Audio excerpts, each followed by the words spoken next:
قرآن کی روشنی،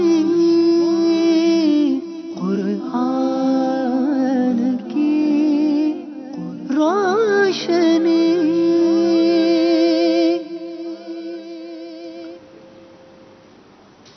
الحمدللہ رب العالمین والصلاة والسلام علی سید المرسلین، اما بعد فاعوذ باللہ من الشیطان الرجیم، بسم اللہ الرحمن الرحیم۔ الصلاة والسلام علیک یا رسول اللہ وعلی آلک واصحابک یا حبیب اللہ۔ الصلاة والسلام علیک یا نبی اللہ وعلی آلک واصحابک یا نور اللہ۔ میٹھے میٹھے اسلامی بھائیوں اور مدنی چینل کے ناظرین، سلسلہ شان نزول لے کر ایک بار پھر آپ کی خدمت میں حاضر ہوئے ہیں۔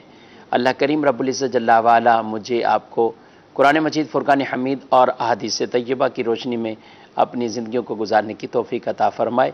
نبی رحمت صلی اللہ علیہ وآلہ وسلم کی ذات اقدس پر درود شریف پڑھنے کے بے شمار اور متعدد فضائل و برکات ہیں، اور ان فضیلتوں میں سے ایک فضیلت یہ ہے کہ دعا کی قبولیت کا سبب وہ درود پاک بھی ہوتا ہے۔ روایت میں بیان فرمایا گیا کہ دعا زمین اور آسمان کے درمیان معلق رہتی ہے، ٹھہری رہتی ہے، حتیٰ کہ نبی کریم صلی اللہ علیہ وسلم کی ذات پر درود جب پڑھا جاتا ہے تو وہ درجہ قبولیت میں پہنچتی ہے۔ تو ہمیں چاہیے اپنی دعاؤں میں بھی بالخصوص آقا علیہ الصلوۃ والسلام کی ذات پر درود پاک پیش کیا کریں، درود پاک بھیجا کریں۔ انشاءاللہ ان کی برکات سے اللہ کریم ہماری دعاؤں کو قبول فرمائے گا۔ محبت کے ساتھ ایک بار بارگاہ رسالت میں درود پاک۔ الصلاۃ والسلام علیک یا رسول اللہ وعلی آلک واصحابک یا حبیب اللہ۔ سلسلہ شان نزول میں ہم کسی آیت مبارکہ کا انتخاب کر کے اور اس کا شان نزول یعنی سبب کیا ہوا، کس وقت وہ آیت مبارکہ نازل ہوئی، اس کو بیان کیا جاتا ہے، اور اس سے متعلقات کچھ تفسیری، تشریحی نکات اور احادیث مبارکہ آج بھی انشاءاللہ العزیز ہم اپنے اس موضوع کے تحت ایک آیت مبارکہ کا انتخاب کیا ہوا ہے۔ انشاءاللہ ان کا شان نزول بھی سنیں گے، اور ہمارا آج کا موضوع بیسک دعا سے متعلق ہے۔ دعا کب مانگیں، کیسے مانگیں، کون سی دعائیں درجہ قبولیت میں پہنچتی ہیں، اور دعا قبول نہ ہونے کے کیا اسباب ہیں، دعا کے بھی کچھ آداب ہیں، دعا کے بھی کچھ انداز ہیں۔ تو انشاءاللہ العزیز اسی طرح کی باتیں آج اس سلسلے میں ہم انشاءاللہ بیان کریں گے۔ اللہ کریم ہم سب کو اس کے مطابق عمل کرنے کی بھی توفیق عطا فرمائے، اور آپ بھی آخر تک ہمارے ساتھ اس سلسلے میں شامل رہیے۔ قرآن مجید فرقان حمید کی آیت مبارکہ سورۃ البقرہ میں اللہ تبارک و تعالی ارشاد فرماتا ہے، وَإِذَا سَأَلَكَ عِبَادِي عَنِّي فَإِنِّي قَرِيبٌ أُجِيبُ دَعْوَةَ الدَّاعِ إِذَا دَعَانِ فَلْيَسْتَجِيبُوا لِي وَلْيُؤْمِنُوا بِي لَعَلَّهُمْ يَرْشُدُونَ۔ ترجمہ: اے حبیب، جب تم سے میرے بندے میرے بارے میں سوال کریں تو بے شک میں نزدیک ہوں، میں دعا کرنے والے کی دعا قبول کرتا ہوں۔ جب وہ مجھ سے دعا کرے تو انہیں چاہیے کہ میرا حکم مانیں اور مجھ پر ایمان لائیں تاکہ ہدایت پائیں۔ اس آیت مبارکہ میں ارشاد فرمایا گیا کہ جب میرے بندے میرے بارے میں آپ سے سوال کریں، نبی کریم صلی اللہ علیہ وآلہ وسلم کی بارگاہ میں کچھ لوگوں نے آ کر صحابہ نے جب عرض کی، یا رسول اللہ صلی اللہ علیہ وآلہ وسلم، اللہ تبارک و تعالی سے کیسے دعا مانگی جائے، کب مانگی جائے، اور کچھ نے سوال کیے کہ اللہ تعالیٰ کہاں ہے۔ اس طرح کے سوالات آپ صلی اللہ علیہ وسلم کی بارگاہ میں ہوئے، تو نبی کریم صلی اللہ تعالیٰ علیہ وآلہ وسلم نے اس پر یہ آیت مبارکہ کا نزول ہوا، اور انہیں یہ بات بتائی گئی کہ اللہ تبارک و تعالی مکان سے پاک ہے، اور یہ بات اللہ نے خود ہی بیان فرمایا وَإِذَا سَأَلَكَ عِبَادِي عَنِّي فَإِنِّي قَرِيب، کہ میرے بارے میں لوگ پوچھتے ہیں اے محبوب آپ سے، تو آپ ان سے کہہ دیں کہ اللہ تعالیٰ قریب ہے، وہ تمہارے نزدیک ہے۔ نحن اقرب الیہ من حبل الورید، اللہ تبارک و تعالیٰ خود ارشاد فرماتا ہے ہم اس شہر سے بھی زیادہ قریب بندوں کے قریب ہیں۔ اور اللہ تبارک و تعالیٰ کسی مکان سے، جہت سے، ان تمام سے پاک ہے، نیچے اوپر، دائیں بائیں، آگے پیچھے، ان سب چیزوں سے اللہ تعالیٰ پاک ہے۔ اعضائے جسمانی، ہمیں کان سنتے ہیں تو ہم کانوں کے محتاج ہیں، ہم دیکھتے ہیں تو آنکھوں کے محتاج ہیں، آنکھوں سے دیکھتے ہیں، لیکن اللہ رب العالمین وہ ان اعضاء سے بالکل منزہ ہے، وہ ان اعضاء سے بالکل پاک ہے، اور نہ کسی مکان میں نہ کسی جہت میں اللہ تعالیٰ کے لیے مکان اور جہت اور اعضاء ان میں سے حوادثات میں سے کوئی چیزیں ماننا، ثابت کرنا، یہ کفریات میں سے ہے۔ رب تبارک و تعالی کیسے اپنے بندوں سے قریب ہے اپنی شان کے لائق، یعنی جب بندے اللہ کو پکاریں، جب بھی بندے اللہ کو پکاریں، ارشاد فرمائے اجیب دعوت الداعی اذا دعان، کہ میں اس دعا مانگنے والے کو جواب دیتا ہوں، قبول کرتا ہوں جب وہ مجھ سے دعا کریں۔ یعنی یہاں اس فضیلت کو یہ بیان فرما دیا گیا کہ جب وہ دعا کرتے ہیں تو ان کی میں دعا کو قبول کرتا ہوں، لیکن ساتھ یہ بھی ارشاد فرمایا فَلْيَسْتَجِيبُوا لِي، وہ میری بات بھی مانیں، لوگوں کو چاہیے کہ وہ میری بات بھی مانیں، میرا حکم بھی مانیں، تاکہ وہ ہدایت پا جائیں۔ تو دعا کی ایک قبولیت کا سبب اسی آیت مبارکہ میں ہی بیان ہو گیا کہ لوگ اللہ کا حکم مانیں۔ اللہ تعالیٰ تو ان کی دعاؤں کو، ان کی پکاروں پر روایت میں بیان کیا، جب بندہ پکارتا ہے یا ربی یا ربی یا ربی، تو اللہ تعالیٰ ارشاد فرماتا ہے لبیک یا عبدی، اے میرے بندے بول کیا کہتا ہے، میں تیرا خدا، رب، معبود، تجھے جواب دوں گا، تیری پکار کو سنتا ہوں، تیری پکار کو قبول کروں گا۔ تو آدمی کو گویا کہ آگے سے یہ ندا ملتی ہے لبیک یا عبدی۔ اب اس بندے کا کام ہے کہ یہ اس عبدیت کے تقاضے کو پورا کرتے ہوئے یہ بھی اللہ کا حکم مانے اور لبیک کہے، یا رب لبیک، تیرا حکم ہے، فَلْيَسْتَجِيبُوا لِي، تو خود ارشاد فرما رہا ہے کہ میں پکارنے والے کی پکار کا جواب دیتا ہوں، اور لوگوں کو چاہیے کہ وہ میرا بھی حکم مانیں، میری بھی اطاعت کریں اور فرما برداری کریں۔ ایک یہ آیت مبارکہ جب یہ سوال ہوا اللہ تعالیٰ کہاں ہیں اور اللہ تعالیٰ کو پکارنے سے متعلق، تو یہ آیت مبارکہ نازل ہوئی۔ پھر ساتھ ساتھ ایک اور بھی اس کا شان نزول بیان کیا گیا کہ ایک جنگ کے موقع پر نبی کریم صلی اللہ تعالیٰ علیہ وآلہ وسلم نے جو بھی غزوات فرمائے ہیں، حتی الامکان اس میں آپ صلی اللہ علیہ وسلم کی سعی اور کوشش یہ رہی ہے، اور یہی آپ کی ترغیب رہی، کہ جس میں قتل و قتال کے معاملات کے بغیر ہی اگر فتح ہو جاتی ہے، غلبہ مل جاتا ہے، تو یہ سب سے بہتر اور سب سے اولیٰ ہے۔ تو ایک مقام پر یوں ہی صحابہ کرام علیہ مردوان وہ جب حملہ آور ہونے لگے اور اس پر غلبہ پانے لگے، تو کچھ نے بلند آواز سے اللہ کا نام نعرہ تکبیر کو بلند کیا، اور وہ آواز پھیل گئی۔ جب آواز پھیل گئی تو سامنے سے کفار جو تھے ان کو وہ پتہ چل گیا کہ یہ اچانک ہم پہ غلبہ یوں پانے لگے۔ تو آپ صلی اللہ علیہ وسلم نے اس پر صحابہ سے فرمایا کہ جس رب کو تم پکارتے ہو وہ رب معاذ اللہ کوئی کانوں سے بہرا نہیں ہے، یا وہ تم سے غائب نہیں ہے کہ تم بلند آواز سے اس طرح اس کو پکار رہے ہو۔ تو حکمتاً یہاں پر یعنی اس غرض کے تحت کہ ایسے موقع پر بھی اگر آہستہ بھی پکارو گے تو رب تمہاری اس پکار کو بھی سن رہا ہے، اس کو بھی سنتا ہے۔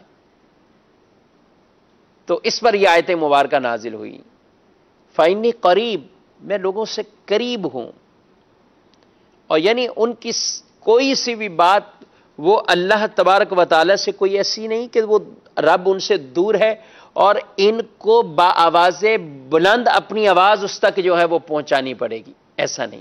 فَإِنِّي قریب، تو اس سے یہ پتہ چلا کہ ایسے تقاضوں، ایسے کبھی موقع کے وقت بھی جہاں بلند آواز سے بھی نام لینے سے وہ ممانعت فرمائی، اس طرح کی خاص کنڈیشن میں۔ ناظرین یہاں ایک بات میں عرض کرتا چلوں، کہیں ایسا نہ ہو کوئی یہ سمجھ جائے کہ بلند آواز سے ذکر کرنا ہی منع ہے، یا بلند آواز سے دعا نہیں کی جا سکتی، یا بلند آواز سے ہم کچھ اسماء الہیہ اللہ کو پکارنا، رب تبارک و تعالیٰ کو مدد کے لیے عرض کرنا، اللہ کی بارگاہ میں دعائیں کرنا، گڑ گڑانا، تو یہ کہیں ایسا نہ ہو کہ یہ کوئی یہ سمجھ جائے کہ یہ سب چیزیں درست نہیں ہے۔ اصل جو درست وہ یعنی آہستہ ہی ہم بولیں تو فَإِنِّي قریب، اللہ قریب ہے تو وہ ہماری پکار کو سنتا ہے، تو بے شک سنتا ہے، لیکن ذکر بالجہر یعنی بلند آواز سے بھی ذکر کرنا یہ بھی منع نہیں ہے شریعت مطہرہ میں، بالکل جائز ہے اگر اس کے تقاضوں کے مطابق اس کو ذکر کیا جائے۔ صحابہ کرام علیہ رضوان سے، نبی کریم علیہ السلام سے ثابت ہے، بلکہ خاص الخاص نماز کے بعد آپ کا بلند آواز سے کلمات کہنا، اللہ کا ذکر کرنا، یہ تو ایسے تھے کہ حضرت عبداللہ بن عباس رضی اللہ تعالیٰ عنہ وہ خود بیان کرتے ہیں کہ جب گلی میں اگر کوئی ہوتا تو اس کو بلند آواز سے پتہ چل جاتا کہ مسجد کے اندر جماعت ختم ہو چکی ہے۔ تو ذکر بالجہر اس انداز سے بھی کرنا وہ بالکل ثابت ہے، بلند آواز سے اللہ کو پکارنا وہ بھی بالکل ثابت ہے، بلند آواز سے اللہ اکبر، اللہ کی تسبیح، تہلیل، اس کی کبریائی، ان چیزوں کو بیان کرنا یہ بھی بالکل ایسے مواقع پر بھی، مختلف مواقع پر یہ ثابت ہے۔ تو لہذا اس سے یہ نہیں سمجھنا چاہیے، ہاں خاص موقع ہے تو بالکل پھر آہستہ۔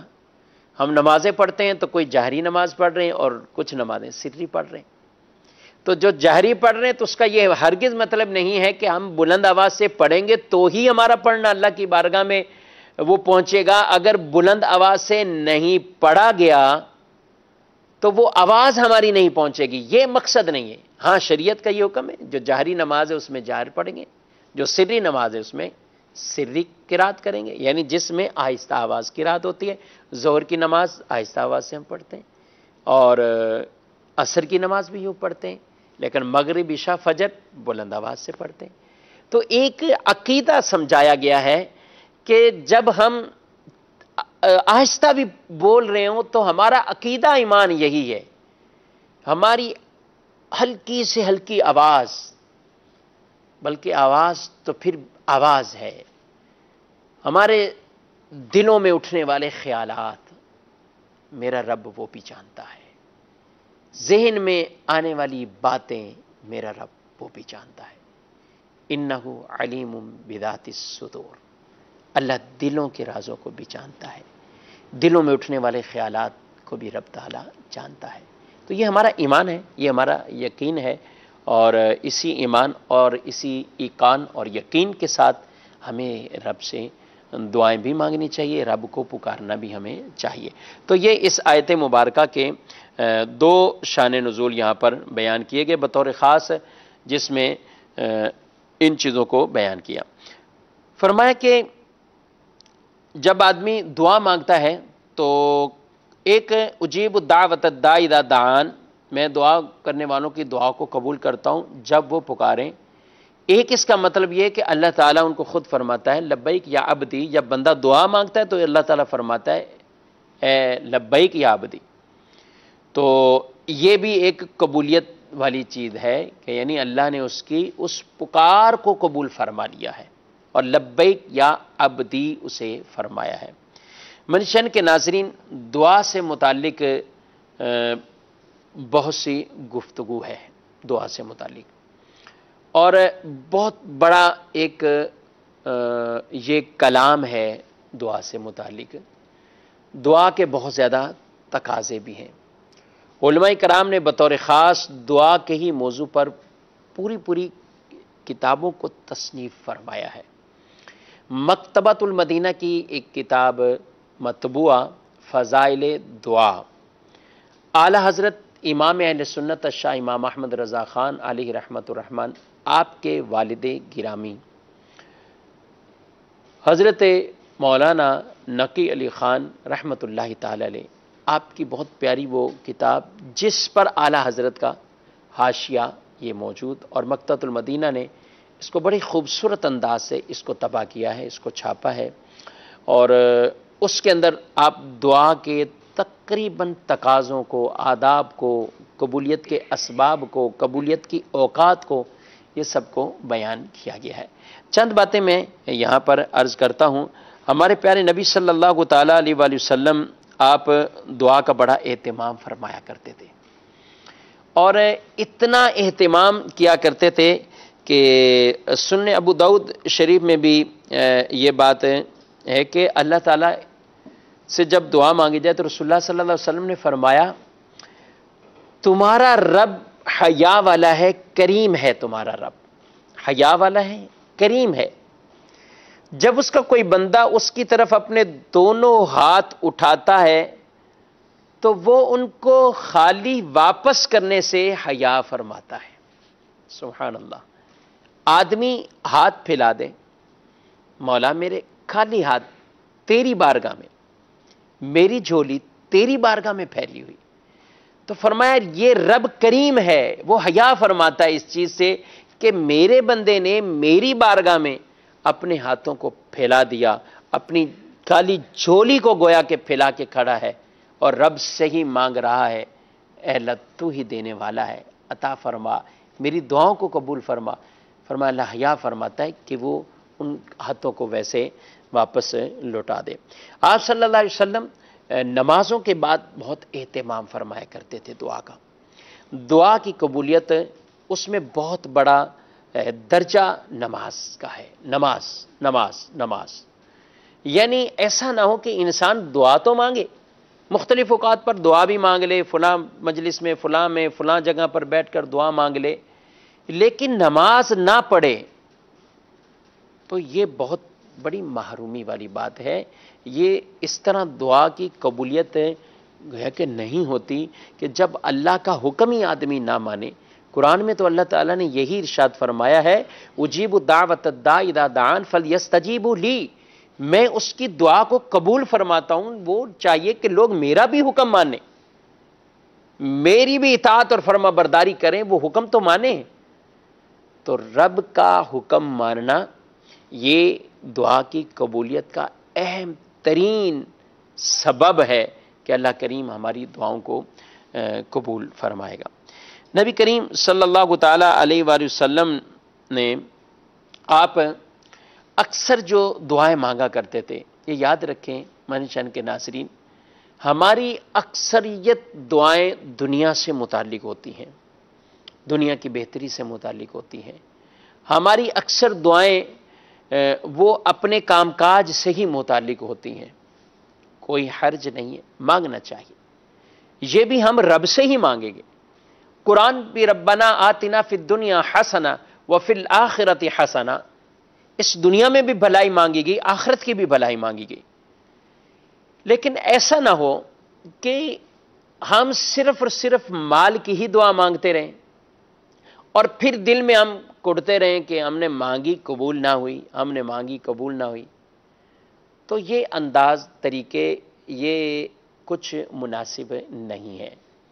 ہم جب دعا مانگیں تو اللہ تبارک و تعالیٰ سے آخرت کی بھی دعا مانگا کریں، بلکہ زیادہ ترجیح اس کے حوالے سے دنیا کی بہتری کی مانگیں، فتنے فساد سے ہم بچ جائیں، کفر و شرک سے ہم بچ جائیں، فتنہ دجال سے ہم بچ جائیں، اور قبر کے فتنوں سے، عذاب سے ہم بچ جائیں، دیگر ایسے فتنوں سے ہم بچ جائیں جو ہمیں اللہ کی نافرمانی کی طرف لے جانے والے، ہم ان تمام فتنوں سے بچ جائیں۔ یہ دعا ہم اپنی ظاہری زندگی اور دنیا کے لیے مانگیں، لیکن آخرت کے لیے بھی اللہ کریم عذاب نار سے محفوظ رکھے، ہمیں آخرت میں رب تعالیٰ اس شدت سے، اس گرفت سے، پکڑ سے، ہم اس گرفت اور پکڑ سے محفوظ رہ جائیں۔ اللہ کریم سے یہ دعا مانگے، اپنے حساب کے یسیر ہونے کے، آسان ہونے کی ہم اللہ سے دعا مانگے کہ ہمارا حساب آسان ہو جائے، اور اللہ ہمیں اپنی رحمت سے جنت میں داخلہ عطا فرما دے۔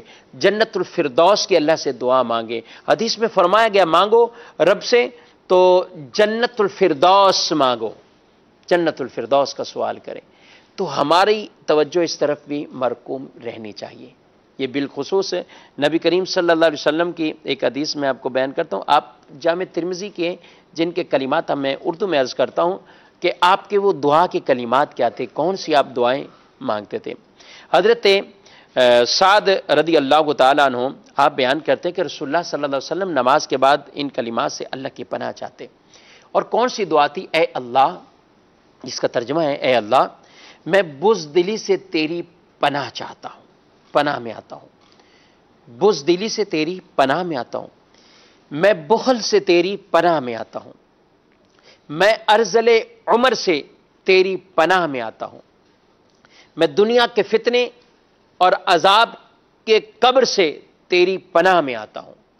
ارذل عمر یہ ایک آدمی کی عمر کی ایک سٹیج ہے کہ جس وقت اس کا ذہن ہر چیز کے حوالے سے نسیہ منسیہ ہو جائے، یاد کی ہوئی بھول جائیں، اور اس انداز سے رہیں۔ یاد رکھیں میرے آقا صلی اللہ تعالیٰ علیہ وسلم ان چیزوں سے پاک ہیں، اللہ نے آپ کو ایسا عطا فرمایا ہے، آپ اس سے محفوظ ہیں، آپ اس سے پاک ہیں، لیکن ہماری تعلیم کے لیے آپ صلی اللہ علیہ وسلم نے یہ بھی دعائیں مانگی کہ اس طرح بھی اللہ تبارک و تعالیٰ سے دعا مانگنی چاہیے۔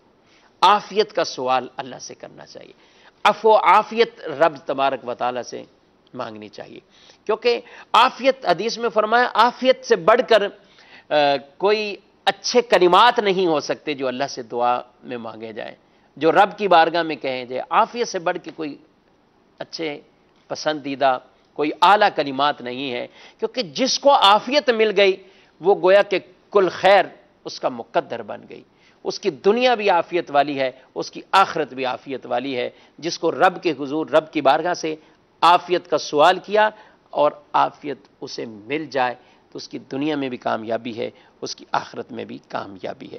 بارگاہ رسالت میں عرض کیا گیا یا رسول اللہ صلی اللہ علیہ وسلم کس وقت دعا زیادہ قبول ہوتی ہے؟ تو آپ صلی اللہ علیہ وسلم نے فرمایا رات کے آخری حصے میں اور فرض نمازوں کے بعد، فرض نمازوں کے بعد۔ مجھے ایک بات یاد آ رہی ہے، امیر اہل سنت دامت برکاتہم العالیہ آپ کئی مرتبہ یہ ترغیبات ارشاد فرماتے ہیں۔